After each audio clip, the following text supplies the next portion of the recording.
Very good evening, Americans and Patriots. So it turns out that helicopter crash in the Hudson River, New York, happened to be not just a failure from Spain, but the CEO of Siemens in Spain, named Agustin Escobar, I think it was. Now, with his whole bloodline, his wife, his kids being knocked out, you gotta ask, who on earth is inheriting all his money, all his property? And there's been a ton of corruption involved with Siemens, including, stealing confidential information from a competitor, which they had to shell out over $100 million. Wire fraud transfer against General Electric and Mitsubishi.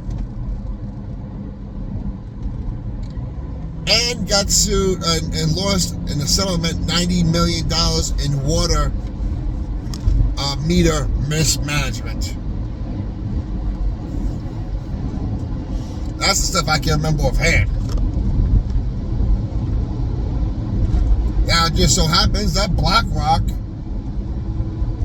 increased their investment of 5% in Siemens to give more voting power on the board. Now, it seems like almost every other CEO who has died has a strong connection to Blackrock, including CEO Susan Wojcicki, who just died, and she was the CEO of YouTube. And we know what kind of corruption they've been involved in. If you look at who Susan Wojcicki's married to and who they both know, you will see everything's connected. Meanwhile, Tulsi Gabbard has,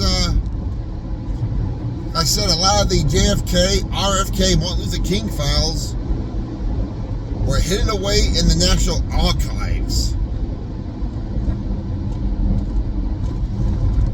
You ask yourself, how on earth did they get there?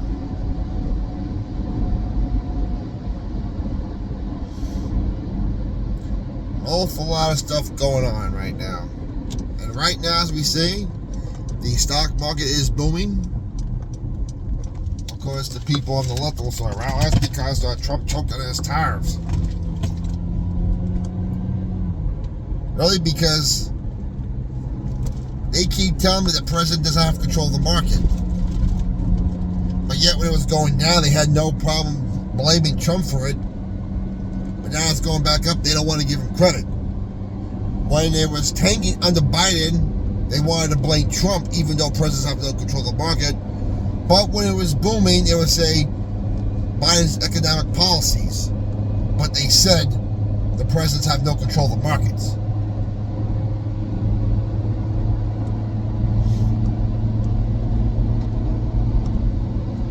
Meanwhile, Taiwan has agreed to zero tariffs, which is going to make China very happy.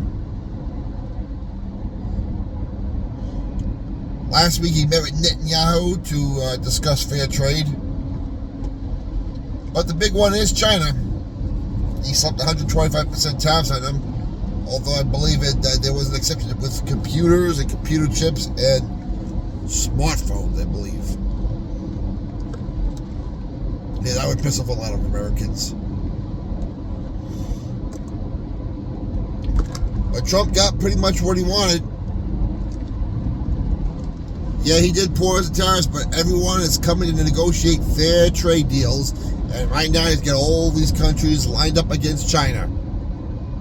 As I said last Friday, they went to Australia to get them to go against the United States. Okay, here's national calendar. Alexa, On the stop. calendar for April 11th is National Oh my goodness. Stop.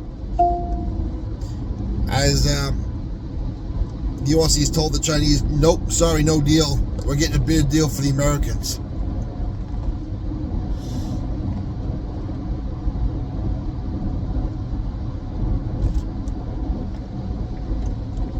Meanwhile, as we get ready for the storm,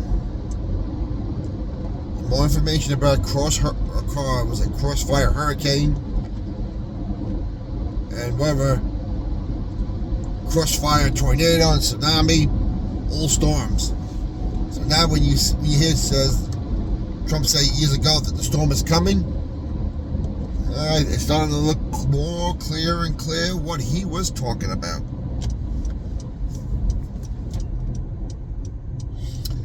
Anyway, your comments down below. What's your opinion like to know? Is the CEO from Siemens a conspiracy? Just coincidental? But then you ask yourself, how many coincidences until it's mathematically impossible?